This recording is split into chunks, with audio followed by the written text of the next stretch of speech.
Ipinagkanulo, ibinenta, itinapon na parang basurang walang halaga. Sa isang iglap, gumuho ang mundo ni Isabela. Habang ang mga taong pinagkatiwalaan niya ay nagpapakasasa sa karangyaan, marahas na hinubad sa kanyang daliri ang singsing na sagisag ng kanilang mga panata. Ngunit mula sa abo ng pighati, isang bagong Isabela ang isisilang. Hindi na siya ang tupang iiyak sa isang tabi. Siya ang magiging lobo. Paano babangon ang isang babaeng inagawan ng lahat? Huwag kang mag-alala, Mama. Si Paulo, mahina yon. He's too soft. Madali lang siyang paikutin. Ang problema natin ay yung asawa niyang taga-isla. Ang bawat salita ay parang bubog na tumusok sa aking pandinig. Mas matalas pa sa scalpel na hawak ko sa morgue. Nakatayo ako sa likod ng haliging marmol, hindi makagalaw, habang ang bigat ng baunan na hawak ko ay tila naging 1 tonelada. Sa loob nito ay ang paborito niyang adobong manok sa gata, ang ulam na ipinagising ko ng 4:00 ng umaga para lutuin. Pinaghaluan ko ng pagmamahal, ng pagnanais na sa bawat subo niya ay maramdaman niyang may nag-aaruga sa kanya sa malamig na mundong ito. Hindi ko nabitawan ang baunan. Sa halip, humigpit ang kapit ko rito, sapat para mamuti ang mga buko ng aking daliri. May bumara sa aking lalamunan at ang mabangong amoy ng gata at manok na kanina lang ay nagpapaalala sa akin ng tahanan. Ngayon ay tila lason na sumisikil sa aking paghinga. Narinig ko ang mga yabag ni Ricardo papalapit. Mabilis kong pinahid ang isang butil ng luha na hindi ko namalayang pumatak at humarap na may pilit na ngiti. "Oh, Belle, andyan ka pala. Papasok na si Kuya?"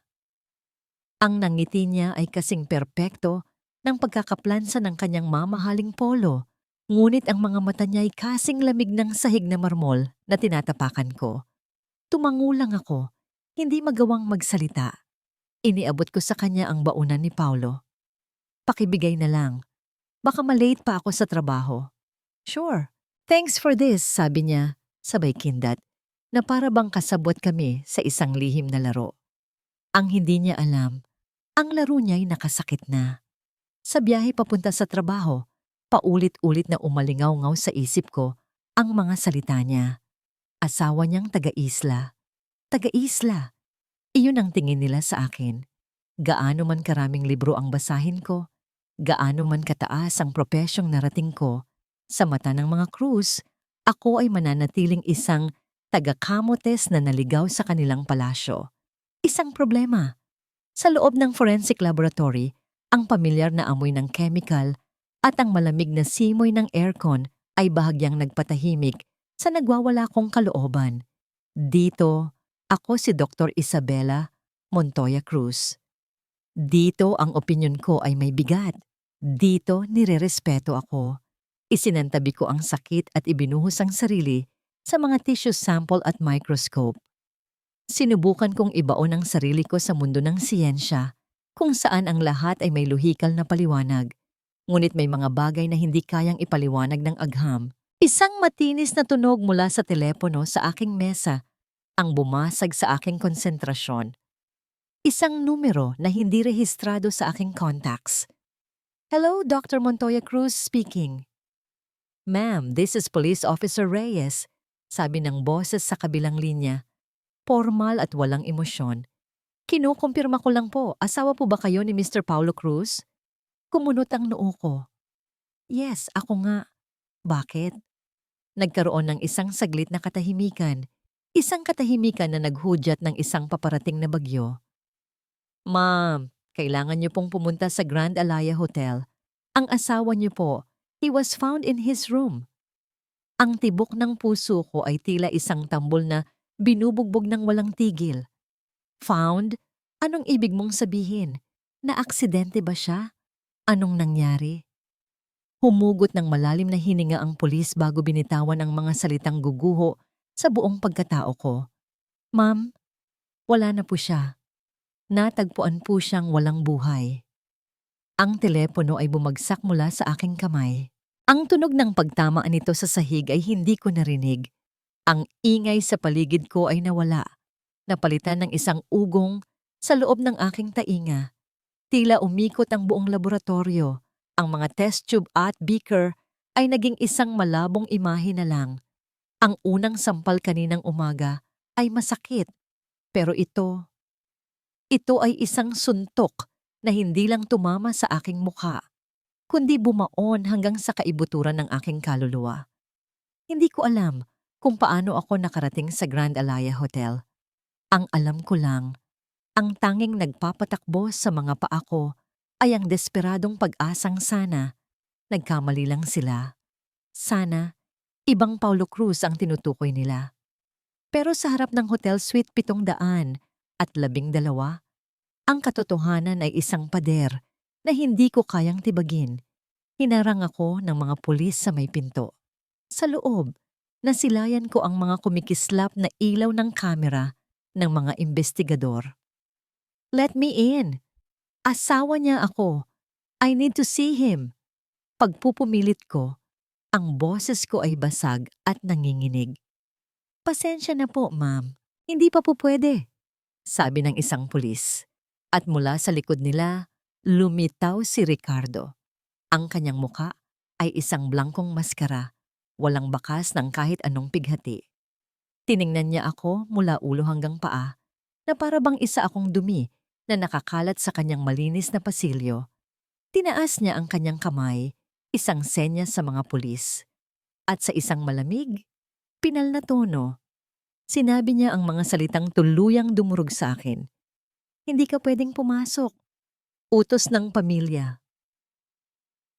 Ang pintong isinara sa aking harapan sa hotel ay siya ring pintong bumungad sa akin sa kapilya. Isang pinto ng karangyaan na nagsasabing hindi ako kabilang.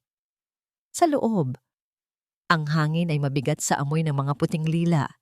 Isang halimuyak na dapat sana'y nagbibigay dangal sa namayapa. Ngunit para sa akin, ito'y nakakasakal. Ang sahig ay makintab na parang salamin, sumasalamin sa mga taong nakasuot ng itim na damit na nagkakahalaga ng higit pa sa buong kabuhayan ng pamilya ko sa kamotes. Nagbubulungan sila at sa bawat sulyap na ipinupukol nila sa akin, nararamdaman ko ang kanilang paghusga. Para akong isang multo sa burol ng sarili kong asawa. Si Paulo, nakahimlay siya sa isang kabaong nagawa sa pinakamahal na kahoy na papalibutan ng mga bulaklak na hindi niya kailanman nagustuhan. Mas gusto niya ang amoy ng dagat, ang simpleng bulaklak ng gumamela sa aming bakuran. Ito ay isang palabas, isang produksyon na dinidirehe ng pamilya Cruz para sa kanilang mga manonood. Sinubukan kong lumapit. Bawat hakbang ay tila may bigat na kadena. Ngunit bago ko pa man maabot ang kabaong, ang anino ni Doña Felicidad ay humarang sa aking daraanan. Hindi niya ako tiningnan. Ang kanyang mga mata ay nakatuon sa isang punto sa malayo na para bang isa akong hangin na dumaan at sa isang boses na sapat na lakas para marinig ng mga taong malapit. Binitiwan niya ang kanyang hatol. "Huwag mong dungisan ang alaala ng anak ko." Ang mga salita ay tumama sa akin na parang isang malakas na sampal sa harap ng maraming tao. Naramdaman ko ang pag-init ng aking mga pisngi, ang mga matang nakatutok sa akin, ang mga bulungang lumakas. Walang luhang pumatak mula sa aking mga mata. Ang sakit ay masyadong malalim para iluha. Sa kabilang dako ng kapilya, si Ricardo ang bida. Magaling siyang umarte. Ang kanyang mukha ay nagpapakita ng tamang-tamang timpla ng pighati at katatagan habang kinakausap niya ang mga bisita at ang media. Narinig ko ang ilan sa kanyang mga sinabi. "My brother, he had his demons but he had a good heart. This was a tragic, regrettable mistake." Isang pagkakamali. Ganoon na lamang nila isinara ang libro ng buhay ng kapatid niya. Ganoon na lamang nila dinungisan ang pangalan ng asawa ko. Nang umatras ako patungo sa isang sulok na walang nakakakita, isang mainit na kamay ang humawak sa aking braso. Si Aling Teresita, ang matandang kasambahay na nag-alaga kay Paulo mula pagkabata. May inabot siya sa aking nanginginig na kamay isang baso ng maligamgam na tubig. Ang kanyang mga mata ay puno ng awa, ngunit may kasama itong takot nang sumulyap siya sa direksyon ni Ricardo. Magpakatatag ka, Hija, bulong niya bago mabilis na umalis. Iyon ang unang patak ng kabaitan sa gitna ng isang karagatan ng kalupitan. Ang init mula sa baso ay gumapang sa aking mga daliri, ngunit hindi nito kayang abutin ang namamanhid kong puso. Ang katahimikan sa aking sulok ay binasag ng isang tikhim, isang lalaking nakasuot ng itim na suit na may hawak na leather briefcase ang nakatayo sa aking harapan. Hindi ko siya kilala. Mrs. Cruz? Tanong niya. Tumango ako. Ako si Attorney De Villa, ang abogado ng pamilya Cruz.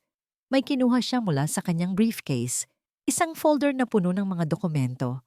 Nakita ko ang isang nakahilerang telepono sa kamay ng isang babae sa di kalayuan. Ang screen nito ay nagpapakita ng headline mula sa isang news website. Malinaw kong nabasa ang mga salita. Kahit malayo, Doanhan Paulo Cruz na tagpuang patay dahil sa drug overdose, may kasamang babae. Ang hangin ay tuluyang nawala sa aking mga baga. Ang ulat ng pulisya, ang mga salita ni Ricardo, ang headline, lahat ay magkakakonekta. Isang perpektong plano para wasakin hindi lang ang buhay ni Paulo, kundi pati na rin ang kanyang alaala. Pinapaabot ng pamilya ang kanilang pakikiramay, sabi ng abogado. Ang kanyang boses ay walang anumang emosyon. At dahil sa kanilang pagmamalasakit sa iyong kinabukasan, nag-alok sila ng isang kasunduan. Inilatag niya ang isang dokumento sa maliit na mesa sa tabi ko, isang settlement agreement. Sa itaas ay isang halaga na may napakaraming zero, sapat na para bilhin ang buong isla kung saan ako lumaki. At sa ibaba ang mga kondisyon. Nakatakda doon, natatanggapin ko ang pera bilang tulong mula sa pamilya. Bilang kapalit, isusuko ko ang lahat ng aking karapatan bilang asawa.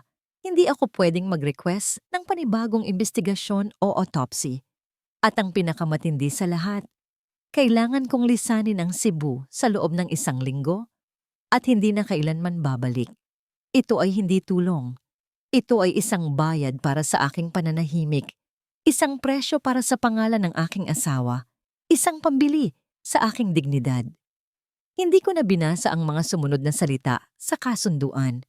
Hinawakan ko ang papel sa magkabilang dulo at sa isang mabilis at desididong galaw, pinunit ito sa gitna.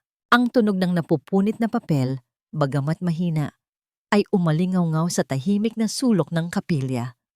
Nagulat ang abogado. Ang kanyang profesional na maskara ay bahagyang nabakbak, nagpakita ng pagkainis. Mrs. Cruz, I suggest you reconsider. Hindi nabibili ang dignidad, attorney. Putol ko sa kanya. Ang boses ko ay kalmado, ngunit may bigat na bakal. At lalong hindi nabibili ang katotohanan. Iniwan ko siyang nakatulala. Hawak ang 2 piraso ng kanilang alok. Sa paglakad ko palabas ng kapilya, naramdaman ko ang mga matang nakasunod sa akin, lalo na ang mga mata ni Ricardo. Hindi na ako ang babaeng taga-isla na kaya nilang tapak-tapakan. Ang babaeng lumabas sa pinto ng kapilyang yon ay isang byuda. Oo, ngunit isa ring forensic pathologist na may misyon. Kinabukasan, sa halip na magkulong at umiyak, dumiretso ako sa presinto ng pulisya. Ang amoy ng lumang papel at matapang na kape ay sumalubong sa akin. Hinarap ko ang desk officer na may halong pagkabagot sa mukha. Nandito ako para humingi ng kopya ng official autopsy report ni Paulo Cruz. Sabi ko, ang boses ko ay matatag. Ako si Isabela Montoya Cruz, ang legal na asawa. Tinaasan ako ng kilay ng pulis. Tapos na ang kaso, ma'am. Nare-release na ang findings.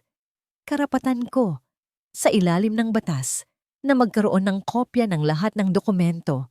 Giit ko. Matapos ang ilang minutong paghihintay at halatang pag-aatubili, inilapag niya sa aking harapan ang isang manipis na folder. Minadali. Iyon ang unang salitang pumasok sa isip ko. Dinala ko ito sa aking opisina, sa aking santuwaryo, sa malamig na laboratorio, kung saan ang katotohanan ay hindi kayang itago ng pera o kapangyarihan. Inilatag ko ang mga papel sa aking mesa. Binasa ko ang bawat salita. At doon, nakita ko ang mga butas. Ang tinatayang oras ng kamatayan ay hindi tumutugma sa livor mortis na nakasaad. Ang pangingitim ng balat sa ilang bahagi ng katawan matapos mamatay. Kulang ang toxicology report. Tanging mga karaniwang droga lamang ang sinuri. Isang bagitong mediko-legal ang pumirma, hindi isang veteranong pathologist. Ang kamay na nanginginig sa burol kanina ay ngayon, matatag at walang alinlangan. Kumuha ako ng pulang ballpen at binilugan ang bawat pagkakamali, bawat inconsistency, bawat shortcut na ginawa nila. Isang alaala ang biglang pumasok sa aking isip. Isang gabi, ilang buwan na ang nakalipas, umuwi si Paulo na may mabigat na balikat at pagod sa kanyang mga mata. Hinawakan niya ang aking kamay. Ang init nito ay tila naghahanap ng kanlungan. Gusto ko nang umalis dito, Belle. Bulong niya. Ang kanyang tingin ay nakatanaw sa malayo. Uwi na tayo sa Camotes. Mamuhay tayo ng simple, malayo sa lahat ng gulo dito. Hindi ko siya naintindihan noon. Ngayon, ang mga salita niya ay parang mga piraso ng puzzle na nagsisimulang magkabit-kabit. Nabalik lamang ako sa kasalukuyan nang tumunog ang aking telepono. Isang luma at pinagkakatiwalaang kasamahan mula sa isang pribadong laboratorio. Si Rico. Siya ang tinawagan ko kanina, gamit ang isang pakiusap na alam kong mahirap tanggihan. Belle, sabi niya sa kabilang linya. Ang kanyang boses ay mahina at maingat. Rico, may nakita ka ba? Nag-atubili siya. Belle, sigurado ka ba rito? Delikado to. Please, Rico. Para kay Paulo. Isang malalim na buntong hininga. Nag-run ako ng full panel toxicology sa blood sample na binigay mo. Negative siya sa lahat ng common street drugs. Pero nag-expand ako ng search para sa mga rare compounds. Muli siyang tumigil. Belle, may nakita ako. Hindi ito ordinaryong droga. May bakas ng succinylcholine sa dugo niya. Succinylcholine. Isang mabisang muscle relaxant. Isang gamot na ginagamit sa mga operasyon para pansamantalang paralisahin ang isang pasyente. Sa sapat na dosis, paralisado nito ang lahat ng kalamnan, kasama na ang diaphragm. Ang biktima ay hindi na makakahinga. Mamamatay siya sa suffocation, ngunit ang puso niya ay titigil na parang natural na atake. Walang bakas ng sakal, walang senyales ng paglalaban, isang perpektong pagpatay. Ang malamig na hangin sa laboratorio ay tila lalong lumamig. Ito na ang ebidensya. Hindi namatay si Paulo sa aksidente. Pinatay siya. Nanginginig ang kamay ko habang idinidial ang numero ng police chief ng Cebu City. Nang sa wakas ay sumagot siya, ipinaliwanag ko kung sino ako at kung ano ang natuklasan ko. Isang tawa ang narinig ko sa kabilang linya. Isang tawang mapanghamak. Mrs. Cruz, case closed na. Huwag mo nang guluhin ang tahimik. Pero may ebidensya ako, Chief. Pinatay ang asawa ko. Ang ebidensya mo ay galing sa isang unofficial test. Walang bigat yan sa korte, sabi niya. Ang tono niya ngayon ay malamig at matigas. Payo ko lang sa'yo, tumigil ka na. Tanggapin mo na lang ang nangyari. Pagkatapos ay binitiwan niya ang mga salitang nagpatindig sa lahat ng balahibo sa aking katawan. Baka mapahamak ka lang. Ang boses ng police chief ay hindi na umalis sa aking pandinig kahit pa matagal nang tapos ang aming pag-uusap. Nanunuot sa buto ang lamig ng kanyang mga salita. Hindi na yun isang babala, isa yung pangako. Ang sistema na dapat sana'y magbibigay ng katarungan ay siya mismong pader na kailangan kong gibain. Hindi ako mapakali sa laboratorio. Ang lugar na dati aking kanlungan ay tila naging isang kulungan na may mga matang nakamasid. Nagpa siya akong umuwi. Ngunit anong tahanan ng aking uuwiiyan? Ang bahay ng mga Cruz ay teritoryo ng kaaway. At ang apartment na tinirhan ko bago kami ikasal ay matagal ko nang isinuko. Wala akong pagpipilian. Sa pagpasok ko sa malaking pinto ng mansyon, sinalubong ako ng nakakabininging katahimikan. Ngunit ang katahimikang ito ay hindi mapayapa. Ito ay puno ng mga lihim at hindi sinasabing banta. Dumiretso ako sa aming silid, ang silid namin ni Paulo. Niyakap ko ang isa sa kanyang mga damit. Hinahanap ang kanyang amoy. Hinahanap ang lakas. Ngunit tanging amoy ng kalungkutan ang naroon. Kinabukasan, bumalik ako sa laboratorio ng maaga, dala ang isang bagong determinasyon. Kung ayaw nilang pakinggan ang ebidensya ko, hahanap ako ng paraan para isampal ito sa kanilang mga mukha. Ngunit sa pagbukas ko ng pinto, isang tanawin ng pagkawasak ang sumalubong sa akin. Nabuwal ang mga upuan. Nagkalat sa sahig ang mga basag na beaker at test tube. Ang mga cabinet kung saan ko itinatago ang aking mga file ay nakabukas at ang mga laman ay wari isinabog ng isang buhawi. May pumasok, may naghalughog, at alam ko kung ano ang kanilang hinahanap. Dumiretso ako sa aking mesa. Ang folder na naglalaman ng orihinal na autopsy report at ng mga nota ko na may pulang bilog ay wala na. Kinuha nila ang tanging pisikal na ebidensya na hawak ko. Tinawagan ko ang mga pulis kahit alam kong wala itong patutunguhan. Dumating ang dalawang unipormadong opisyal. Ang kanilang mga galaw ay mabagal at walang gana. Standard procedure lang, Doc. Random robbery lang siguro to. Maraming ganyan ngayon, sabi ng isa, habang sinusulat ang ilang bagay sa kanyang maliit na notepad. Hindi ito random robbery, mariin kong sabi. Ang kinuha lang nila ay ang mga dokumento ng kaso ni Paulo Cruz. Ito ay isang pagbabanta. Nagkatinginan ng dalawang pulis at sa kanilang mga mata, nakita ko ang utos na huwag makialam. Gagawin namin ang aming makakaya, ma'am. Tatawagan ka na lang namin kung may update. Isang pangakong alam kong hindi nila tutuparin. Nang makaalis na sila, naiwan akong mag-isa sa gitna ng winasak kong santuwaryo. Ang pakiramdam ng pagiging walang kapangyarihan ay lumamon sa akin. Napaluhod ako sa sahig at sa unang pagkakataon mula nang mamatay si Paulo, humagulgol ako. Umiyak ako hindi lang dahil sa pighati, kundi dahil sa galit. Galit sa kawalang katarungan. Galit sa aking sarili dahil sa pakiramdam na wala akong magawa. Habang nakaluhod, napulot ko ang isang piraso ng basag na test tube. Ang talim nito ay kumislap sa ilalim ng ilaw. Tinitigan ko ito. Isang simbolo ng aking nasirang investigasyon ng aking basag na mundo. Ngunit habang tinititigan ko ito, ang desperasyon ay dahan-dahang napalitan ng isang malamig na determinasyon. Maaring winasak nila ang laboratorio ko, maaring kinuha nila ang mga papel ko, ngunit hindi nila makukuha ang nasa isip ko. Hindi nila makukuha ang aking kaalaman. Biglang nag-vibrate ang telepono sa aking bulsa. Isang hindi pamilyar na numero. Nanginginig kong sinagot ito. Hello? Hija, si Teresita to. Sabi ng isang pabulong na boses sa kabilang linya. Ang boses ni Aling Teresita ay nanginginig at puno ng takot. Aling Teresita, paano niyo nakuha ang numero ko? Ayos lang po ba kayo? Wala tayong maraming oras, mabilis niyang sabi. Naririnig ko ang mga pinag-uusapan nila. Ija, mag-iingat ka. Galit na galit si Sir Ricardo.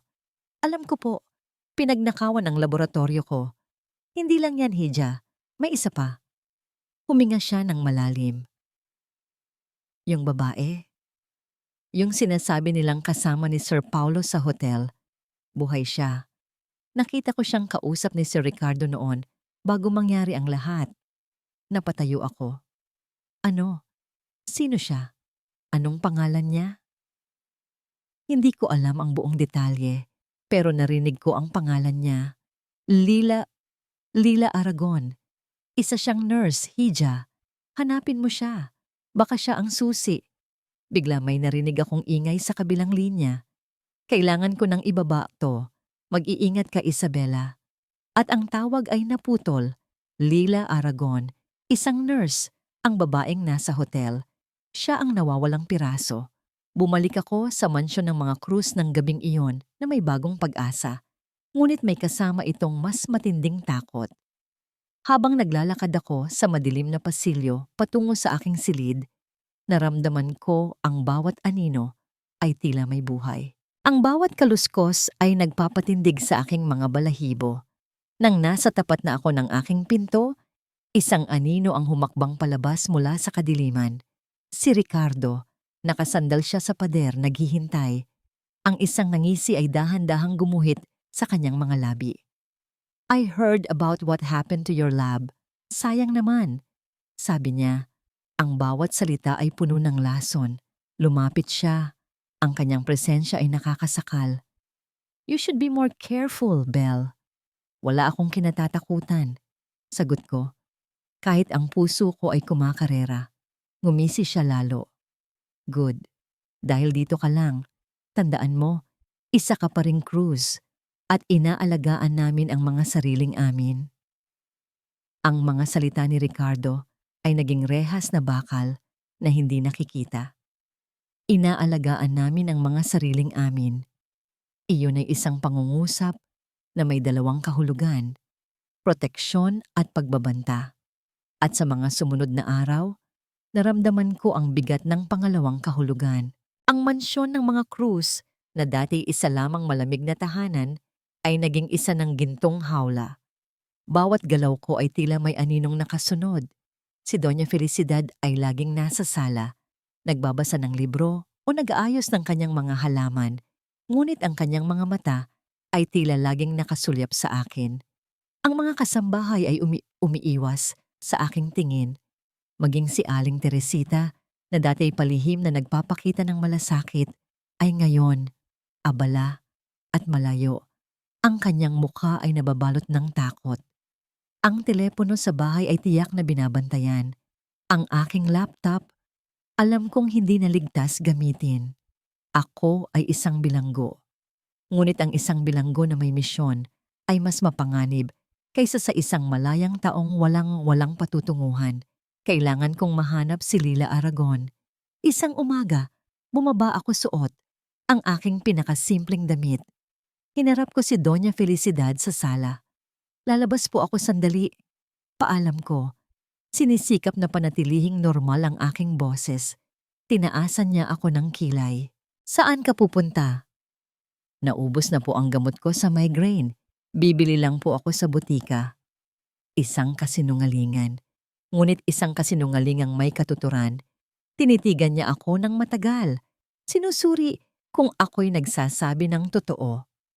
Sa huli, tumango siya ng marahan. Huwag kang magtatagal. Ipahahanda ko ang kotse at ang driver. Iyon ang kanilang paraan. Papayagan akong lumabas, ngunit may bantay. Hindi na po kailangan. Magtataksi na lang ako. Gusto ko ring maglakad-lakad. Hindi siya umimik, ngunit nakita ko ang pagtiim ng kanyang bagang. Alam niyang hindi niya ako pwedeng pigilan ng harap-harapan. Sa paglabas ko ng gate, naramdaman ko agad ito. Ang pakiramdam na pinagmamasdan. Isang itim na kotse na may tinted na bintana ang nakaparada sa kabilang kalsada. Hindi ito umalis. Nang sumakay ako ng taxi, sumunod ito sa amin. Hindi masyadong malapit, ngunit hindi rin nawawala sa paningin. Sa halip na pumunta sa butika, nagpababa ako sa isang public library. Doon, sa isa sa mga luma at mabagal na computer, nagsimula akong maghanap. Professional Regulation Commission, Board of Nursing. Hinanap ko ang pangalang Lila Aragon. Lumabas ang kanyang lisensya, aktibo, ngunit walang address o contact number na nakalagay. Ang tanging impormasyon ay ang ospital kung saan siya huling na-affiliate, Cebu Central Doctors Hospital, isang sinag ng pag-asa. Mula sa library, sumakay ulit ako ng taxi, paliko-liko sa mga eskinita para subukang iwala ang itim na kotse. Sa wakas, dumiretso ako sa ospital. Ang pamilyar na amoy ng antiseptic ay sumalubong sa akin. Nagpunta ako sa Human Resources Department. Good morning. I'm looking for one of your nurses, Leila Aragon. Sabi ko sa babaeng nasa desk. May personal na bagay lang akong kailangan iabot sa kanya. Tiningnan ng babae ang kanyang computer. Kumunot ang kanyang noo. Leila Aragon? Sandali lang po. Pagkatapos ng ilang sandali, tumingin siya sa akin. Pasensya na po. Pero wala na po siya rito. Nag-resign po siya bigla. 2 weeks ago. 2 weeks ago. Ilang araw lamang matapos mamatay si Paulo. Bigla. May dahilan ba siyang sinabi? Umiling ang babae. Wala po, ma'am. Immediate resignation. Hindi na nga po niya kinuha ang kanyang huling sahod. Isang pader. Isang dead end. Umalis siya. Nagtatago. Natatakot. Bumalik ako sa mansyon na may dalang kabiguan. Ang sinag ng pag-asa kanina ay napalitan ng makapal na ulap ng kawalan ng magawa. Hinahanap ko ang isang multo. Nang gabing iyon, hindi ako makatulog. Ang mukha ni Paulo, ang banta ni Ricardo, ang takot sa mata ni Aling Teresita, ang pangalang Leila Aragon. Lahat ay umiikot sa aking isipan. Ang mga pulis ay kalaban. Ang pamilya Cruz ay mas malaking kalaban. Mag-isa lang ako. Ngunit ano kung hindi ko na kailangang mag-isa? Bumangon ako at binuksan ang aking lumang aparador. Sa ilalim ng mga damit may isang maliit na baul. Sa loob nito ay ang mga gamit ko mula sa dati kong buhay. Kinuha ko ang isang lumang business card na matagal ko nang itinago. Ang papel ay medyo luma na, ngunit ang pangalan ay malinaw pa rin. Attorney Manuel Inigo, Public Prosecutor's Office. Hindi ko siya kaibigan, hindi ko siya kakilala, ngunit ang pangalan niya ay laging lumalabas sa balita bilang isang piskal na walang kinatatakutan, isang piskal na hindi nabibili. Ito ay isang desperadong hakbang, isang sugal. Maari niya akong pagtawanan. Maari niya akong itaboy tulad ng ginawa ng police chief. Ngunit sa puntong ito, wala nang natitira sa akin kundi ang mga desperadong hakbang. Kinabukasan, isinuot ko ang aking pinakapormal na damit. Hinarap ko muli si Doña Felicidad. May pupuntahan lang po ako, sabi ko. Ang aking boses ay puno ng determinasyon na wala noong nakaraang araw. Hindi na siya nagtanong kung saan. Nakita niya ang pagbabago sa aking mga mata. Hindi ko pinansin ang itim na kotse na sumusunod sa akin. Hinayaan ko sila. Dumiretso ako sa Hall of Justice, isang gusaling mukhang nakakatakot at puno ng mga taong may mabibigat na problema.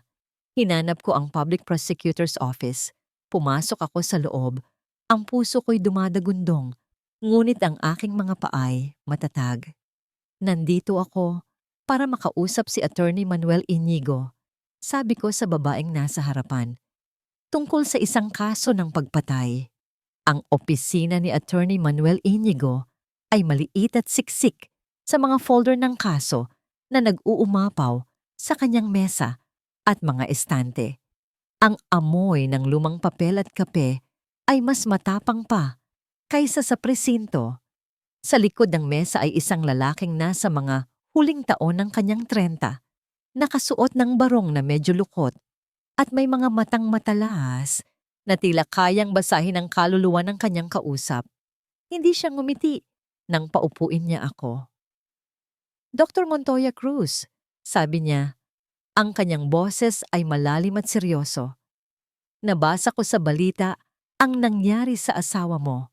My condolences. Ang kanyang pakikiramay ay formal, hindi personal. Salamat, attorney, sagot ko. Pero hindi ako nandito para sa pakikiramay. Nandito ako dahil ang sinasabi ng balita ay isang kasinungalingan. Sumandal siya sa kanyang upuan, pinag-krus ang kanyang mga braso. At ano ang katotohanan? Sa tingin mo? Humugot ako ng malalim na hininga. Dito nakasalalay ang lahat. Inilatag ko ang aking kwento. Simula sa mga inconsistencies sa autopsy report hanggang sa resulta ng toxicology test na ginawa ni Rico. Sinabi ko sa kanya ang tungkol sa succinylcholine, kung paano ito gumagana at kung gaano ito kahirap i-detect kung hindi mo alam kung ano ang hahanapin. Sinabi ko sa kanya ang tungkol sa winasak kong laboratorio, sa ninakaw na mga dokumento, at sa babala ng police chief. Habang nagsasalita ako, ang kanyang mukha ay nanatiling isang blangkong pader.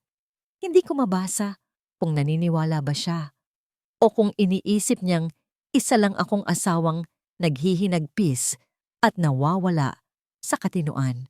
At sino sa tingin mo ang may gawa nito? Tanong niya nang matapos ako. Ang pamilya ng asawa ko. Ang kapatid niyang si Ricardo Cruz. Ang nanay niyang si Doña Felicidad. Ang pagsabi nito ng malakas ay may dalang pait at bigat. Sa wakas, nagbago ang kanyang ekspresyon, isang bahagyang pagkunot ng noo. Ang mga Cruz, isa sila sa mga pinakamakapangyarihang pamilya sa Cebu. Bakit nila gagawin yan sa sarili nilang kadugo? Dahil natuklasan ni Paulo ang kanilang illegal na negosyo, isang drug smuggling operation na nakatago sa kanilang logistics company, at gusto na niyang umalis. Tinitigan ako ni Attorney Inigo ng matagal. Ang katahimikan sa loob ng opisina ay halos nakakabingi. Inaasahan ko na itataboy niya ako. Inaasahan ko na sasabihin niyang wala akong matibay na ebidensya. Wala kang maipapakitang papeles sa akin, tama? Sabi niya. Ang test results na sinasabi mo ay unofficial. Ang kwento mo tungkol sa sinabi ng kasambahay niyo ay hearsay. Sa mata ng batas, Doktor Cruz, wala kang hawak na kahit ano. Ang pag-asa na nagsimulang umusbong sa aking dibdib ay biglang nanlamig. Tama siya. Sa huli, ito ay ang salita ko laban sa salita ng pamilya Cruz. Tumayo ako. Pakiramdam ko ay talunan. Naiintindihan ko, Attorney. Salamat sa oras niyo. Nagsimula na akong maglakad palabas ng kanyang opisina. Bawat hakbang ay isang pagkatalo. Saan mo nalaman ang tungkol sa succinylcholine? Ang tanong niya ay pumigil sa aking paglakad. Humarap ako sa kanya. Nakatayo na rin siya. Ang kanyang mga mata ay seryoso at mapanuri. Profession ko yan, Attorney. Alam ko kung paano magtago ng krimen gamit ang siyensya. At alam ko rin kung paano ito hanapin. Tumango siya ng dahan-dahan na para bang may isang bagay sa sinabi ko na sa wakas ay tumagos sa kanyang pagdududa. Lumakad siya papalapit sa akin. Ang mga Cruz ay hindi basta-basta. Ang police chief ay malapit sa kanila. Kung gagawin natin to, kailangan nating maging mas matalino kaysa sa kanila. Mas mabilis at mas malinis. Napatingin ako sa kanya, hindi makapaniwala. Natin? Hindi ako pwedeng magbukas ng formal na investigasyon base lang sa kwento mo. Itatapon lang yan ng korte, paliwanag niya. Pero, maari akong gumawa ng discreet inquiries. Kailangan mo akong bigyan ng isang bagay na matibay. Isang bagay na hindi nila kayang itanggi. Hanapin mo ang nurse na si Lila Aragon. Kung totoo ang sinasabi mo, siya ang unang hibla na pwede nating hilahin. Hindi ito isang buong oo. Ngunit hindi rin ito hindi. Ito ay isang siwang sa pader, isang pagkakataon. Paano ko siya hahanapin? Nagtatago siya at binabantayan ako. Nag-isip siya sandali. Kailangan mo ng tulong mula sa loob. Yung kasambahay niyo. Siya lang ang makakagalaw ng hindi napapansin. Lumabas ako sa Hall of Justice na may bagong bigat sa aking balikat. Ngunit sa pagkakataong ito, hindi ito bigat ng kawalan ng pag-asa. Ito ay bigat ng isang misyon. Ang paghahanap kay Lila Aragon ay hindi na lamang para mahanap ang katotohanan. Ito na ngayon ang susi para makuha ang tiwala ng nag-iisang tao sa sistema na maaaring tumulong sa akin. Ngunit sa pag-uwi ko, isang problema ang sumalubong sa akin. Nang subukan kong kausapin si Aling Teresita sa kusina, umiling siya. Ang kanyang mga mata ay nagmamakaawa. Hija, pasensya na. Hindi ko na kaya. Bulong niya habang palihim na itinuon ang kanyang tingin sa isang maliit na CCTV camera na bagong kabit sa sulok ng kusina. Naglagay sila ng mga mata sa lahat ng dako. Ang gintong hawla ay lalo pang humigpit. Ang bagong kabit na CCTV camera sa kusina ay isang matang hindi pumipikit, isang malamig na paalala na ang bawat sulok ng aking gintong hawla ay binabantayan. Ang pag-asa na dala ng pakikipag-usap ko kay Attorney Inigo ay dahan-dahang kinakain ng realidad ng aking sitwasyon. Paano ko mahahanap si Lila Aragon kung hindi ko man lang makausap ng pribado ang nag-iisang tao na maaaring makatulong sa akin? Sa loob ng 2 araw, nagmasid ako. Pinag-aralan ko ang rutinang bahay, ang galaw ng bawat kasambahay, ang mga oras kung kailan abala si Doña Felicidad sa kanyang hardin at kung kailan wala si Ricardo. Nakita ko ang takot sa mga mata ni Aling Teresita sa tuwing magkakasalubong kami. Isang takot na humihingi ng tawad dahil hindi siya makalapit. Naiintindihan ko. Ang kaligtasan niya ay nakataya rin. Hindi ko siya masisisi. Ngunit ang isang siyentista ay hindi sumusuko sa unang pagsubok. Kung ang isang pinto ay sarado, hahanap siya ng bintana. Kung ang bawat sulok ay may mata, hahanap siya ng lugar na bulag dito.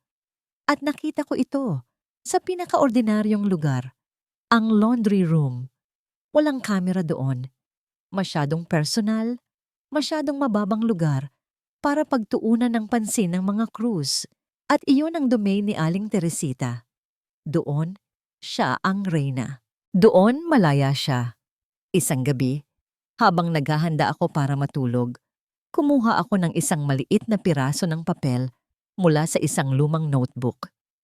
Nanginginig ang aking kamay habang isinusulat ko ang mensahe. Kailangan itong maging maikli. Kailangan itong maging malinaw. At higit sa lahat, kailangan itong magbigay ng kapanatagan. Aling Teresita, kailangan ko po ng tulong niyo. Para kay Paulo, walang sino man ang makakaalam. Magkita po tayo sa lumang bodega sa likod ng hardin. Bukas ng madaling araw, bago pa sumikat ang araw. Mag-iingat po kayo. Tiniklop ko ang papel sa pinakamaliit na sukat na kaya ko. Kinabukasan, isinuot ko ang isang lumang maong na pantalon. Bago ko ito inilagay sa basket ng mga labahin, maingat kong isinuksok ang maliit na papel sa pinakatagong bulsa sa loob nito. Ang aking puso ay kumakabog ng napakabilis. Isang simpleng kilos, ngunit ang panganib ay napakatindi. Paano kung ibang kasambahay ang kumuha? Paano kung mahulog ito? Paano kung makita ito ni Doña Felicidad? Ibinaba ko ang basket sa labas ng aking silid, gaya ng dati, at nagsimula ang pinakamahabang paghihintay sa aking buhay. Ang buong araw ay isang pagpapanggap. Ngumingiti ako kapag kailangan.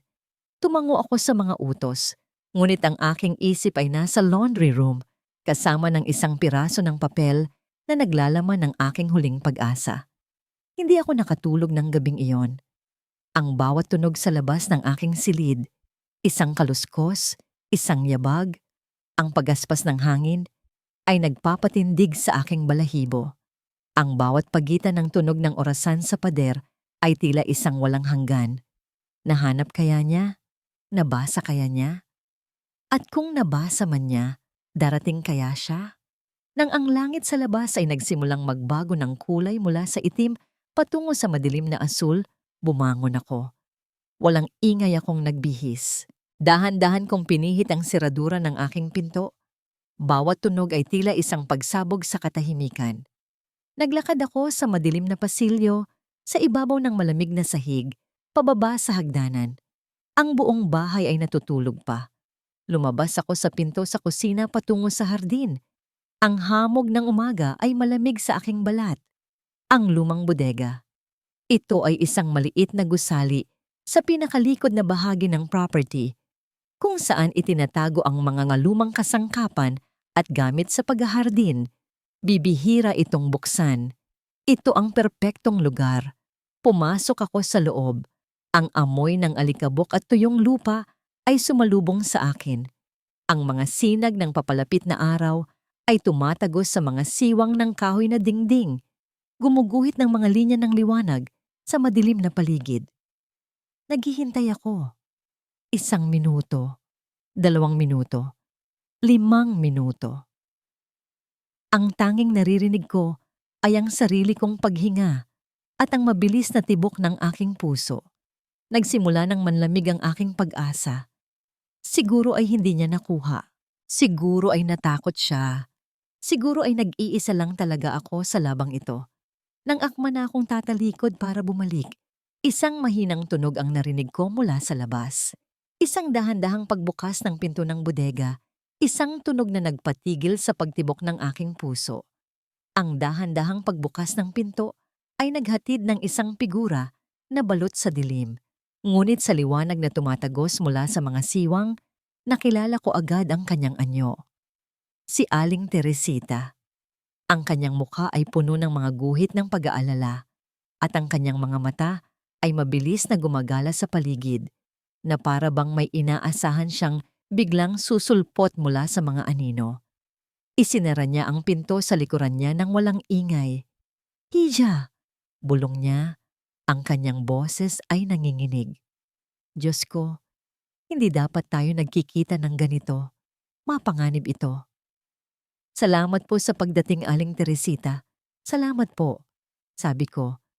Ang pasasalamat sa aking boses ay halos maging isang hikbi. Wala na po akong ibang malalapitan. Umiling siya. Ang kanyang mga mata ay puno ng awa. "Nakita ko ang ginawa nila sa laboratorio mo sa balita. Narinig ko ang pag-uusap ni Sir Ricardo at ng kanyang mga abogado. Hija, gagawin nila ang lahat para ilibing ang katotohanan kasama ni Sir Paulo. Kaya po kailangan ko kayo," sabi ko. Hinawakan ng kanyang magaspang na kamay. "Kailangan kong mahanap ang nurse na si Lila Aragon. Sinabi niyo pong narinig niyo siyang kausap ni Ricardo noon." Ang pagbanggit sa pangalan ni Lila ay nagdulot ng panibagong takot sa kanyang mukha. "Oo, Hija. Isang beses, bago ang lahat ng ito, nakita ko silang nag-uusap sa hardin. Galit na galit si Sir Ricardo. May isinusumbat si Lila tungkol sa isang utang. Pagkatapos noon, hindi ko na siya nakita. May alam po ba kayo kung nasaan siya? Kahit anong detalye, gaano man kaliit." Nag-isip si Aling Teresita. Ang kanyang noo ay nakakunot sa pagsisikap na alalahanin ang bawat detalye.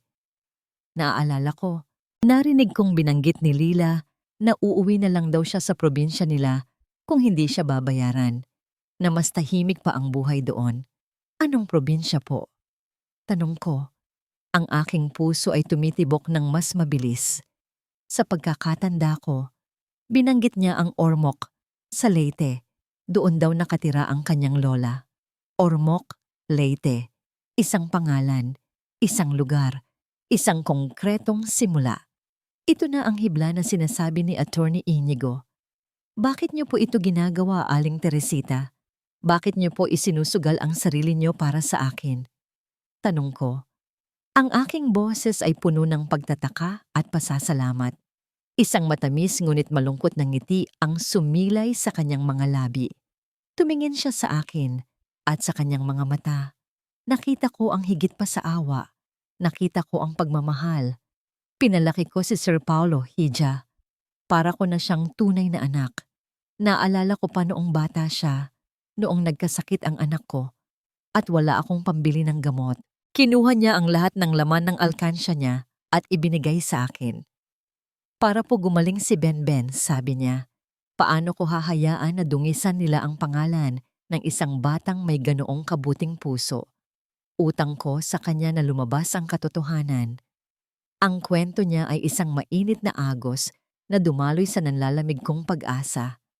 Sa gitna ng kasamaan ng pamilyang ito, may isang pusong nanatiling tapat. Kailangan ko nang bumalik, bago pa may makapansin sa atin. Sabi niya, ang kanyang boses ay bumalik sa pagiging apurado. Hida, mag-iingat ka ng husto. Ang galit ni Sir Ricardo ay parang apoy. Lahat ng humarang sa kanya ay sinusunog niya. Tumango ako. Mag-iingat po ako. Salamat po ulit, Aling Teresita. Hindi ko po ito makakalimutan. Umalis siya ng kasing tahimik ng kanyang pagdating. Isang anino na naglaho sa papalapit na liwanag ng umaga. Naiwan akong mag-isa sa bodega, hawak ang isang pangalan at isang lugar, Ormoc, Leyte, ang susi. Ngunit sa pagbalik ko sa aking silid, sa pagpihit ko sa seradura ng walang ingay, hinarap ako ng isang bagong pader na mas mataas pa kaysa dati. Hawak ko na ang susi. Pero paano ako makakalabas sa kulungang ito para hanapin ang pinto kung saan ito nararapat? Paano makakarating sa Leyte ang isang bilanggo na binabantayan ng bawat anino sa sarili niyang tahanan? Ang susi ay nasa aking mga kamay, ngunit ang pinto ay nasa kabilang isla at ako'y nakakadena sa ginto at marmol. Bawat araw na lumilipas, alam kong si Lila Aragon ay maaaring lalong magtago o, mas malala pa, patahimikin ng tuluyan. Ang oras ay ang pinakamalaking kalaban ko. Ang sagot ay dumating sa akin hindi mula sa siyensya, kundi mula sa aking dugo. Lumaki ako sa dagat. Ang alon ng aking naging duyan. Ang alat ng hangin ang aking naging hininga. Habang ang mga cruise ay naglalakbay sa kanilang mga eroplano at luxury cars, ang pamilya ko ay naglalakbay sa pamamagitan ng bangka. At doon, sa kahinaan na nakikita nila sa aking pagiging taga-isla, doon ko nahanap ang aking lakas. Ang plano ay nagsimulang mabuo sa aking isipan, isang plano na mapanganib at nangangailangan ng perpektong tiyempo. Kinabukasan, isinuot ko ang damit na panluksa na ibinigay nila sa akin. Bumaba ako para sa almusal. Ang aking mukha ay isang maskara ng kalmadong pighati. Pupunta po ako sa simbahan, sabi ko kay Doña Felicidad. Mag-aalay ako ng panalangin para sa ikasiyam na araw ni Paulo. Sa aming kultura, ang ikasiyam na araw ng pagkamatay ay sagrado. Ang pagtanggi sa isang byuda na manalangin sa araw na ito ay isang kalapastanganan na kahit si Doña Felicidad ay hindi gagawin. Tumingin siya sa akin. Ang kanyang mga mata ay nagsusuri. Ngunit sa huli ay tumango siya. Isasama mo ang driver. Opo, sagot ko. Isang sagot na kapwa pagsang-ayon at panlilinlang. Ang simbahan ng Santo Niño ay puno ng mga tao, mga deboto, mga turista, mga pulubi. Ito ang perpektong lugar para sa isang taong gustong mawala. Ang itim na kotse na naghatid sa akin ay naghihintay sa labas. Pumasok ako sa simbahan, lumuhod at nagkunwaring nagdarasal. Ngunit ang aking mga mata ay nakatuon sa bawat pinto, bawat pasilyo. Pagkatapos ng ilang minuto, tumayo ako at naglakad. Hindi papunta sa pangunahing labasan, kundi sa isang maliit na pinto sa gilid na patungo sa daan kung saan naroon ang carbon market. Sa sandaling makalabas ako, tumakbo ako. Isiniksik ko ang sarili sa dami ng mga tao, sa gitna ng ingay ng mga nagtitinda at ng amoy ng mga prutas at isda. Ang mundo ng mga cruise ay malinis, tahimik at kontrolado. Ang mundong ito ay magulo, maingay at malaya. Dito, isa lang akong ordinaryong mukha sa libo-libo. Nang maramdaman kong ligtas na ako, pumasok ako sa isang maliit na tindahan at bumili ng pinakamurang cellphone at SIM card. Sa isang madilim na eskinita, nanginginig kong idinial ang numerong matagal ko nang kabisado. Ang numero ng aking ama sa kamotes. 2 ring lang. Sumagot siya. Hello? Tay, sabi ko. Ang aking boses ay halos mabasag. Belle, anak? Diyos ko, ayos ka lang ba? Sinusubukan ka naming tawagan pero... Tay, makinig po kayo. Putol ko sa kanya. Ang bawat salita ay kailangang maging mabilis at malinaw. Wala po tayong oras. Kailangan ko po ng tulong nyo. Walang pag-aalinlangan. Walang tanong. Ang tanging sinabi niya ay, ano ang kailangan mo, anak? Ang simpleng tanong na yon, na puno ng walang kondisyong tiwala at pagmamahal, ay halos magpaiyak sa akin. Ito ang pamilyang kinalakihan ko. Ito ang pag-ibig na totoo. Kailangan niyo po akong sunduin ngayong gabi. Sa bangka, ibinigay ko sa kanya ang pangalan ng isang maliit at abandonadong pier sa Mactan, malayo sa mga pangunahing daungan, isang lugar na alam ng bawat mangingisda, ngunit lingid sa kaalaman ng mga mayayaman. Maghihintay po ako pagsapit ng hating gabi. Anak, delikado ang dagat sa gabi. Mas delikado po dito, Tay, please. Isang saglit na katahimikan. Mag-iingat ka, anak. Darating ako. Hihintayin mo ako. Ibinaba ko ang tawag. Binalik ko ang SIM card at itinapon sa kanal kasama ng telepono. Kailangan ko nang bumalik bago pa nila mapansin na matagal akong nawala. Ang pagbalik sa simbahan at sa kotse ay isang malaking sugal. Ngunit sa awa ng Diyos, nang bumalik ako, ang driver ay nagbabasa lamang ng dyaryo, hindi man lang napansin ang aking pagkawala. Ang gabi ay bumagsak na parang isang kumot ng kadiliman. Sa ilalim nito, isinilid ko sa isang maliit na bag ang lahat ng kaya kong dalhin. Ilang damit, ang kaunting perang naitabi ko, at ang business card ni Attorney Inigo. Naghintay ako nang ang buong mansyon ay tulog na at ang tanging naririnig ko na lang ay ang tibok ng aking puso. Dahan-dahan akong lumabas ng aking silid. Hindi ako dumaan sa hagdanan. Dumaan ako sa bintana ng kusina na alam kong may sira ang trangka. Tahimik akong tumalon palabas. Ang paglalakbay patungo sa abandonadong pier ay isang paglalakbay sa kadiliman. Sakay ng 3 magkakaibang jeepney. Bawat anino ay tila isang bantay. Bawat ugong ng sasakyan sa malayo ay tila ang itim na kotse na humahabol sa akin. Sa wakas, narating ko ito. Ang pier ay isang mahabang dila ng nabubulok na kahoy na nakausli sa dagat. Ang amoy ng ngalat at lumot ay sumalubong sa akin. Ang tanging liwanag ay mula sa buwan. Umupo ako sa dulo ng pier, niyakap ang aking sarili sa lamig at naghintay. Nagdaan ang mga minuto na parang oras. Ang dagat sa aking harapan ay isang malawak na kadiliman na puno ng pangako at panganib. Nagsimulang pumasok sa isip ko ang mga pagdududa. Paano kung hindi siya dumating? Paano kung nahuli siya? Paano kung nahuli ako? At sa gitna ng katahimikan ng gabi, isang tunog ang bumasag dito. Isang mahinang ugong na papalapit mula sa laot. Ang tunog ng isang motor ng bangka. Ang mahinang ugong ay unti-unting nagkaroon ng hugis sa kadiliman. Isang maliit na bangkang demotor.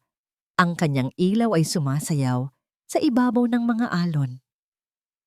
Sa dulo nito ay nakatayo ang isang figura na kilalang kilala ko kahit sa layo. Ang aking ama. Ang kanyang katawan na hinubog ng araw at dagat ay isang tore ng lakas at kapanatagan. Anak, dito, sabi niya. Ang kanyang boses ay kalmado at matatag, sapat na para pawiin ang lahat ng takot sa aking dibdib. Tinulungan niya akong sumakay. Sa sandaling makatapak ako sa sahig ng bangka, ang pamilyar na amoy ng kahoy, isda at dagat ay yumakap sa akin. Ito ang amoy ng aking kabataan. Ito ang amoy ng tahanan. Niyakap ko siya ng mahigpit at doon, sa gitna ng kadiliman, sa ibabaw ng malawak na karagatan, naramdaman ko sa wakas na ligtas ako. Ang biyahe patawid sa dagat ay isang paglalakbay pabalik sa aking sarili. Ang bawat patak ng alat na tubig na tumatama sa aking muka ay tila naguhugas sa dumi ng syudad, sa kasinungalingan ng mansyon, sa sakit ng pagtataksil. Sa ilalim ng liwanag ng buwan, ang Cebu ay unti-unting naging isang kumpol na lang ng mga kumikinang na ilaw, hanggang sa tuluyan na itong nilamon ng abot tanaw. Hindi nagtanong ang aking ama tungkol sa mga detalye. Hindi niya sinubukang ungkatin ang sugat. Sa halip, inabutan niya ako ng isang termos na may mainit na kape at isang balot ng kanin na may tuyo. Sa gutom at pagod ko, iyon ang pinakamasarap na pagkaing natikman ko sa buong buhay ko. Mas masarap pa sa lahat ng handa sa mga piging ng mga krus.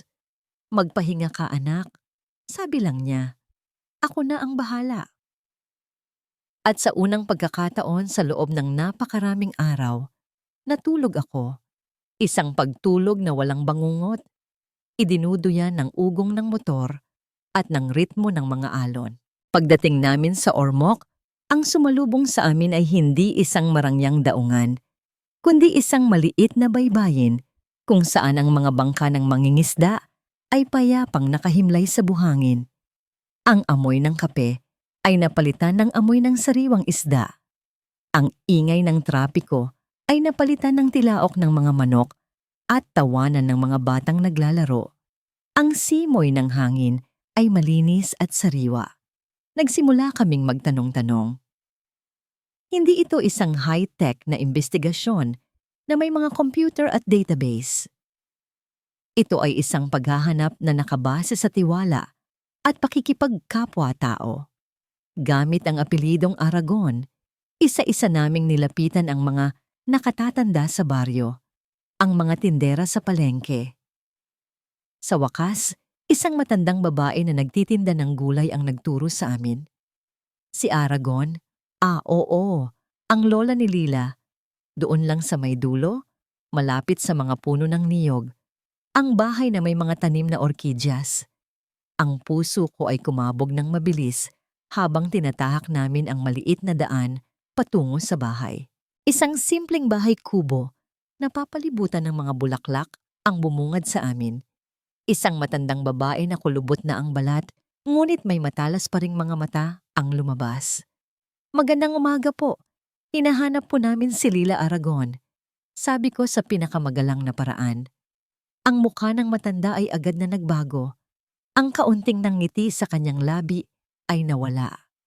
Napalitan ng pag-iingat at takot. Wala siya dito. Lola, ako po si Isabela, sabi ko. Sinubukang abutin ang kanyang tiwala. Kailangan ko po siyang makausap. Mahalaga po ito. Tungkol po ito sa katarungan. Umalis na kayo, sabi niya. Ang kanyang boses ay naging matigas. Matagal na siyang umalis. Wala na akong balita sa kanya. Wala kayong mapapala dito. At isinara niya ang pinto.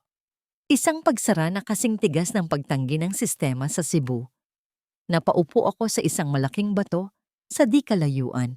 Ang pag-asa na binuo ko sa loob ng ilang araw ay unti-unting gumuho. Isang dead end. Isang pagkabigo. Paano kung ito na ang dulo? Paano kung huli na ang lahat? Tumingin ako sa dagat, sa parehong dagat na nagdala sa akin dito. Ang ganda nito ay tila isang pangungutya sa aking kabiguan. Nang akma na kaming aalis, ang pinto ng bahay kubo ay bahagyang bumukas. Hindi lumabas ang matanda. Tanging ang kanyang nanginginig na kamay ang lumabas. May hawak na isang maliit at lukot na piraso ng papel. Inabot niya ito sa aking ama. Walang salitang namutawi sa kanyang bibig. Tanging ang kanyang mga mata na puno ng luha at takot ang nangusap. At muli, ang pinto ay nagsara.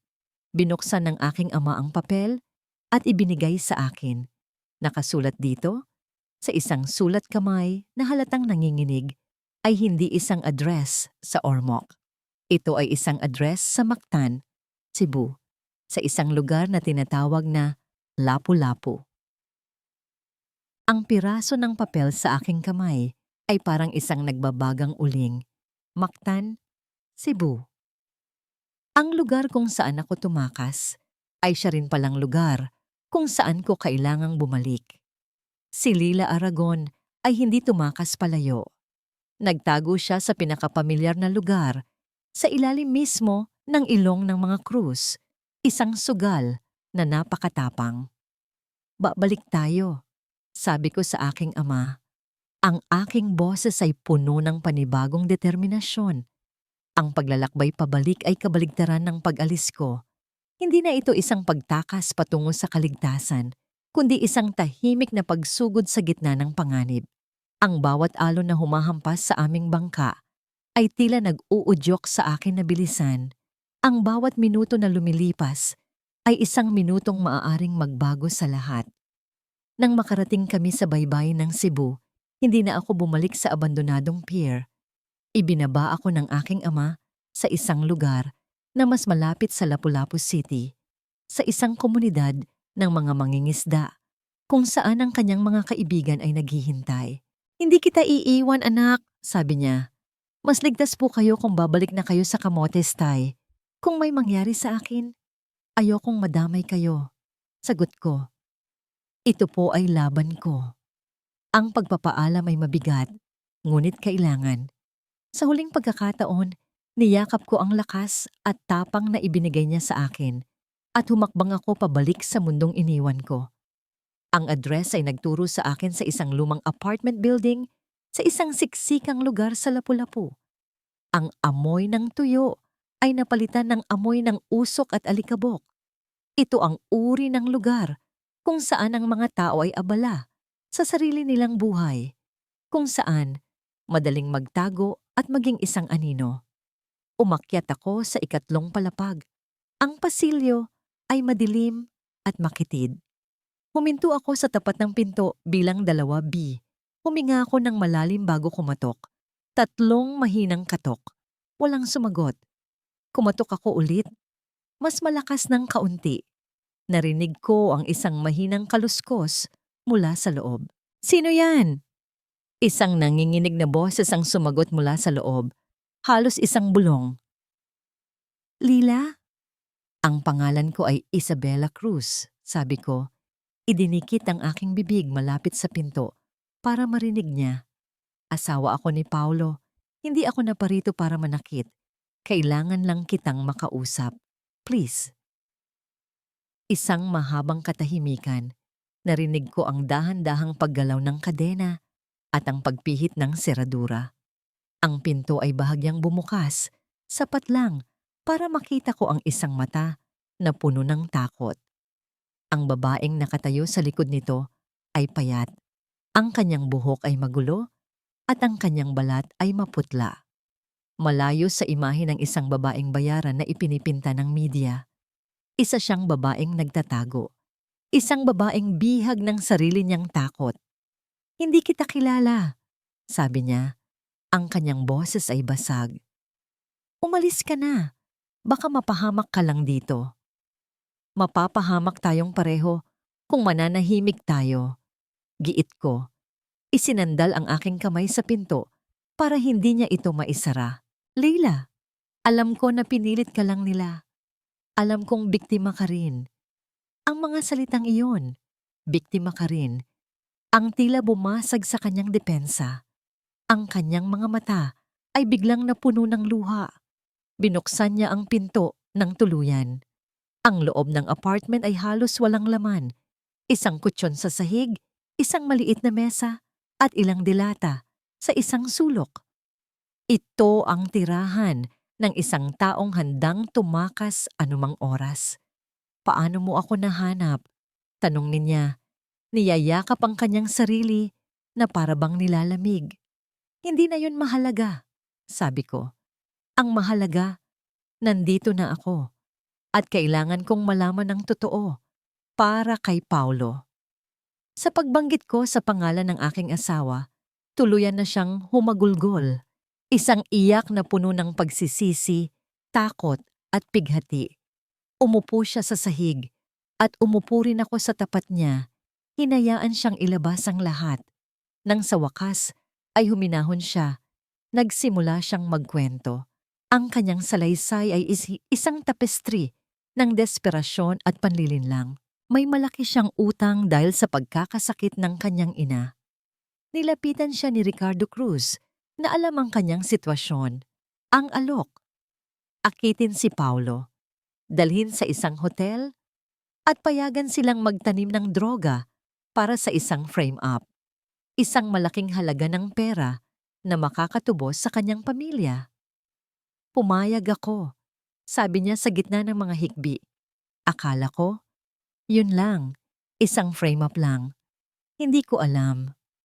Hindi ko alam na may iba pa siyang plano.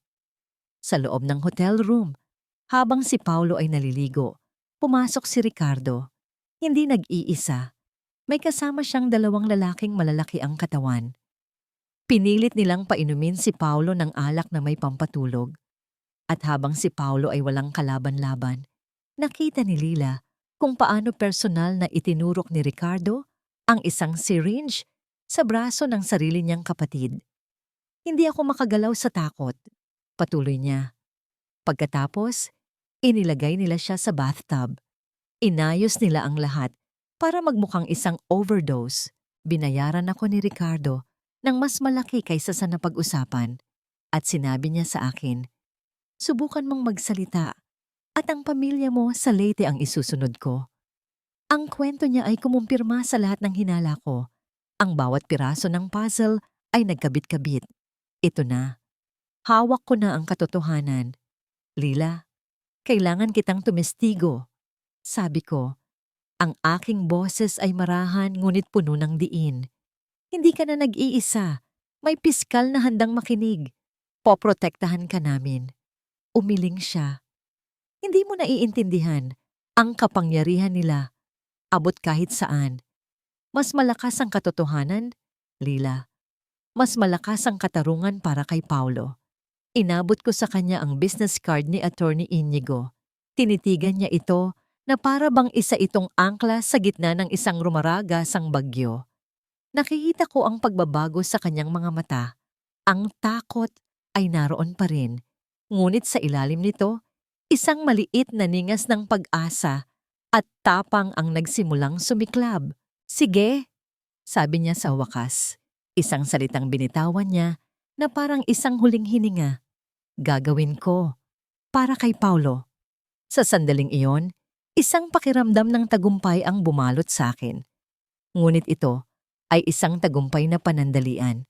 Kasabay ng kanyang pagsang-ayon, isang malakas at marahas na pagkatok ang yumayanig sa pinto ng apartment, sapat para mapatalon kaming dalawa. Hindi ito isang ordinaryong katok. Ito ay isang pagdurog, isang sigaw, mula sa labas ang tumusok sa manipis na pader ng apartment, isang boses na puno ng awtoridad at pagbabanta. Pulis! Buksan niyo to! Alam naming nandyan kayo. Nagkatinginan kami ni Lila. Ang aming mga mukha ay kapwa na mutla sa sindak. Ang ningas ng pag-asa ay biglang sinakmal ng isang dambuhalang anino ng kapahamakan. Hindi nila ako sinundan. Mas malala pa. Ang buong panahong ito, si Lila ay hindi lang nagtatago. Siya ay binabantayan. At ako ang pumasok sa kanilang bitag. Wala kang tatakbuhan, sabi ng pulis sa labas, kasabay ng isa pang malakas na kalabog sa pinto. Ang kahoy na pinto ay nagsimulang magkaroon ng lamat. Ang apartment ay naging isang bitag. Tumingin ako sa paligid. Isang bintana. Ang tanging daan palabas. Tumingin ako kay Lila. Siya'y paralisado sa takot. Ang kanyang mga mata ay nanlalaki. Ang kanyang paghinga ay mababaw. Lila, makinig ka sa akin. Sabi ko, hinawakan ang kanyang mga balikat para makuha ang kanyang atensyon. Hindi tayo pwedeng mahuli dito. Kung makuha ka nila, hindi ka na makakapagsalita pa. Kailanman. Ang sinabi ko ay tila gumising sa kanya mula sa kanyang pagkakatulala. Tumango siya, nanginginig. Tinulak ko ang maliit na mesa sa ilalim ng bintana. Dumaan ka dito. Tumakbo ka. Huwag kang lilingon. Paano ka? Tanong niya. Kailangan nila ng diversion. Ako ang diversion, sabi ko. Tumingin ako sa pinto na anumang oras ay babagsak na. May fire escape sa labas. Gamitin mo yan. Pumunta ka sa address na yan, sabi ko. Tinuro ang business card ni Attorney Inigo na hawak pa rin niya. Huwag kang magtitiwala sa kahit sinong pulis. Siya lang. Sabihin mo sa kanya ang lahat. Ngayon na. Sa isang huling malakas na suntok, bumigay ang seradura ng pinto. Bumukas ito ng malakas. Takbo! Sigaw ko kay Lila. Umakyat siya sa bintana at tumalon palabas. Kasabay nito, pumasok ang dalawang lalaking nakasuot ng uniforme ng pulis. Ang kanilang mga muka ay walang emosyon. Ang kanilang mga galaw ay mabilis at professional. Isabella Cruz, sabi ng isa, na para bang nagbabasa lang ng pangalan sa isang listahan.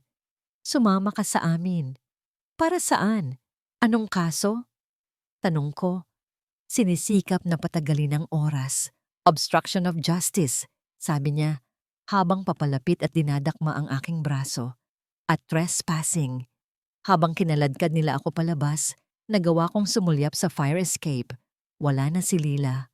Sana ay nakatakas siya. Iyon na lang ang tanging pag-asa na pinanghahawakan ko habang isinasakay nila ako sa isang police car na walang marka.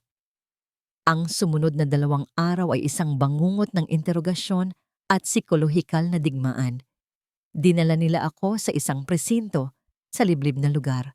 Walang formal na kasong isinampa. Walang abogado. Ang tanging ginawa nila ay paulit-ulit na tanungin ako, pagurin at gutumin. Sinubukan nilang sirain ang aking loob. Wala kang laban sa mga Cruz, sabi ng interogador. Sumuko ka na lang para na rin sa kaligtasan mo. Ngunit sa bawat oras na lumilipas, ang aking determinasyon ay lalong tumitibay. Habang ginagawa nila ito sa akin, alam kong si Lila ay may oras para makarating kay Attorney Inigo. Ang aking pagkakakulong ay ang kanyang kalayaan. Sa 3 araw, bumukas ang pinto ng interrogation room, ngunit hindi ang interogador ang pumasok. Si Attorney Manuel Inigo. Sa likod niya ay ang police chief na ang mukha ay kasing itim ng kanyang budhi. Bitawan niyo siya, sabi ni Attorney Inigo. Ang kanyang boses ay may awtoridad na hindi ko pa narinig dati. Wala kayong kaso. At kung hindi niyo siya bibitawan sa loob ng 5 minuto, magsasampa ako ng kaso ng illegal detention laban sa buong presinto na to. Nakalabas ako. Ang unang sinag ng araw na tumama sa aking mukha ay parang isang pagpapala.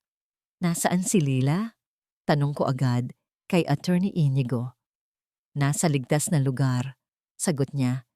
Isinailalim na siya sa Witness Protection Program at isinalaysay na niya ang lahat sa ilalim ng isang sinumpaang salaysay.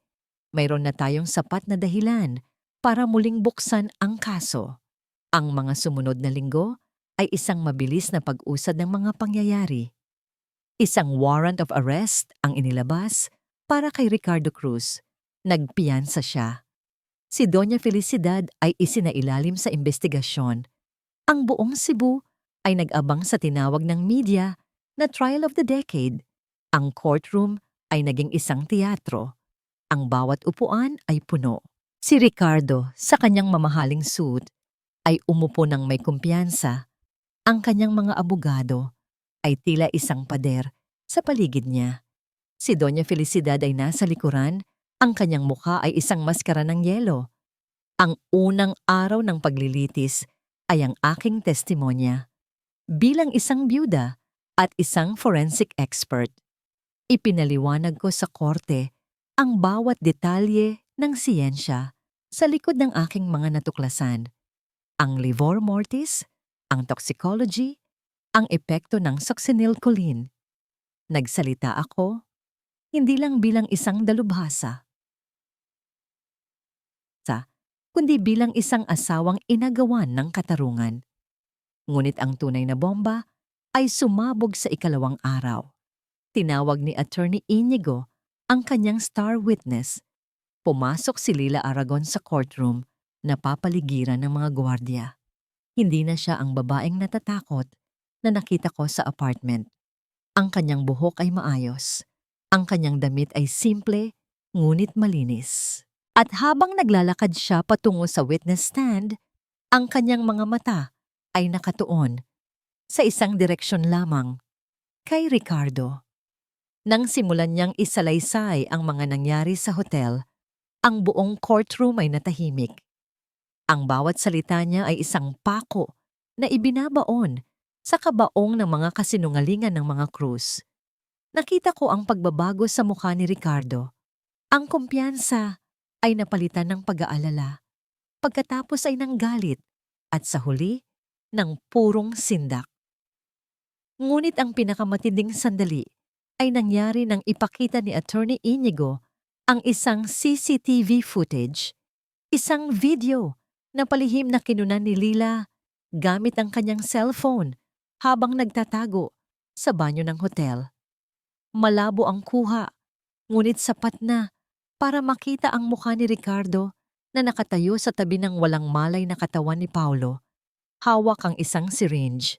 Sa sandaling iyon, alam ng lahat na tapos na ang laro. Ngunit bago pa man matapos ang sesyon, isang kaguluhan ang naganap sa likuran ng courtroom. Tumayo si Doña Felicidad. Ang kanyang maskara ay tuluyan ng nabasag. Ang kanyang mukha ay nababalot ng luha at panginginig. Ako! Sigaw niya. Ang kanyang boses ay basag at puno ng pagdurusa. Ako ang may kasalanan. Itigil niyo na to. Ako ang nagtulak sa kanya. Ako ang nagsabi na si Paulo ay isang kahinaan. Ako ang pumatay sa anak ko. Ang kanyang pag-amin ay isang kulog na yumanig sa buong pundasyon ng korte. Isang ina na umamin sa kasalanan para subukang iligtas ang isa pang anak. Isang huling, desperadong sakripisyo na lalo lamang nagdiin sa kanila sa kumunoy na sila rin ang gumawa. Ang courtroom ay sumabog sa kaguluhan. Ang martilyo ng hukom ay paulit-ulit na pumukpok, ngunit ang tunog nito ay nalunod sa ingay ng katotohanang sa wakas ay lumaya. Isang taon na ang lumipas mula nang ang martilyo ng hukom ay huling pumukpok. Isang tunog na naghudyat sa pagtatapos ng isang kabanata ng aking buhay at ang simula ng isa pa. Si Ricardo Cruz ay hinatulan ng habambuhay na pagkabilanggo. Ang kanyang imperyo ng kasinungalingan at kasamaan ay gumuho na parang isang kastilyong buhangin na tinangay ng alon. Ang kanyang pangalan, na dati simbolo ng kapangyarihan, ay ngayon isang paalala ng isang kahihiyan na hindi na mabubura. Si Doña Felicidad, dahil sa kanyang pag-amin, ay nahatulan din, bagamat mas maikling sentensya. Ngunit alam ko, ang tunay niyang kulungan ay hindi ang selda na may rehas na bakal, kundi ang bilangguan ng sarili niyang pagsisisi, isang habambuhay na pagdurusa na mas matindi pa sa anumang hatol ng korte. Sa aming huling pagkikita, sa pasilyo ng korte, tiningnan niya ako. Wala nang pagmamataas sa kanyang mga mata. Tanging isang basag na anyo ng isang inang nawalan ng lahat. Hindi ako nagsalita. Hindi rin siya nagsalita. Ngunit sa katahimikan na yon, may isang pag-unawa na hindi na kailangan pang bigkasin. Hindi pa ito pagpapatawad. Siguro ay hindi na darating ang araw na yon. Ngunit ito ay isang pagtanggap. Ang pangalan ni Paulo ay nalinis. Ang kanyang alaala ay naibalik sa dapat nitong kalagyan. Isang mabuting tao na nagmahal at sinubukang gawin ang tama. Iyon lang ang mahalaga sa akin. Ang katarungan na ipinaglaban ko ay hindi para sa paghihiganti. Ito ay para sa kanyang karangalan. Tinanggihan ko ang lahat ng yaman ng mga Cruz.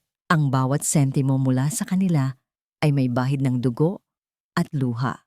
Bumalik ako sa aking propesyon, hindi na sa Cebu, kundi dito sa isang maliit na probinsya, kung saan ang mga kaso ay hindi kasing dami, ngunit ang pangangailangan sa katotohanan ay pareho pa rin. Dito, ako ay si Dr. Isabela Montoya. Ibinaba ko na ang apelyidong Cruz, hindi dahil sa galit, kundi dahil sa paglaya. Si Lila Aragon, matapos ang lahat, ay binigyan ng bagong buhay sa ibang bansa. Minsan, nakakatanggap ako ng isang postcard na walang pangalan, tanging isang larawan ng isang lugar na may niyebe at isang simpleng salitang nakasulat. Salamat. Nahanap ko na ba ang kapayapaan? Nakatayo ako ngayon sa dalampasigan ng kamotes sa mismong lugar kung saan ako lumaki. Ang aking mga paa ay nakalubog sa buhangin habang ang papalubog na araw ay nagpipinta ng kulay kahel at lila sa kalangitan. Ang mga alon ay payapang humahalik sa baybayin, isang ritmo na kasing tanda ng panahon. Hindi, hindi ako nag-asawang muli. Hindi ko hinanap ang kaligayahan sa pag-ibig ng ibang lalaki. Ang healing na natagpuan ko ay hindi isang romantikong wakas. Ito ay mas malalim, mas tahimik. Natagpuan ko ito sa pag-angat ng aking sarili mula sa abo. Natagpuan ko ito sa bawat kasong nalulutas ko, sa bawat katotohanang naibubunyag ko. Natagpuan ko ito sa aking tagumpay, isang tagumpay na binuo hindi ng pera o kapangyarihan, kundi ng katalinuhan, katatagan, at isang pusong hindi sumuko. May isang maliit na bahay na nakatayo malapit sa dalampasigan. Ang pintura nito ay sariwa pa. Isang maliit na klinika, ang Montoya Forensic Clinic. Ang unang forensic facility sa labas ng malalaking syudad, itinayo mula sa aking sariling ipon at pagsisikap. Ito ang aking tagumpay. Ito ang aking kapayapaan. Tumingin ako sa dagat. Ang mga alon ay patuloy sa kanilang pag-ahon at pagbaba, gaya ng buhay. May mga pagkakataong ito'y rumaragasa at mapanira. Ngunit sa huli, palagi itong bumabalik sa pagiging payapa. Ang pagtahimik ng mga alon, hindi ko pa siya lubusang napapatawad. Siguro, may mga sugat na hindi na talaga naghihilom. Ngunit payapa na ako. At sa mundong puno ng ingay at kasinungalingan, ang kapayapaan ay isang kayamanan na higit pa sa anumang ginto.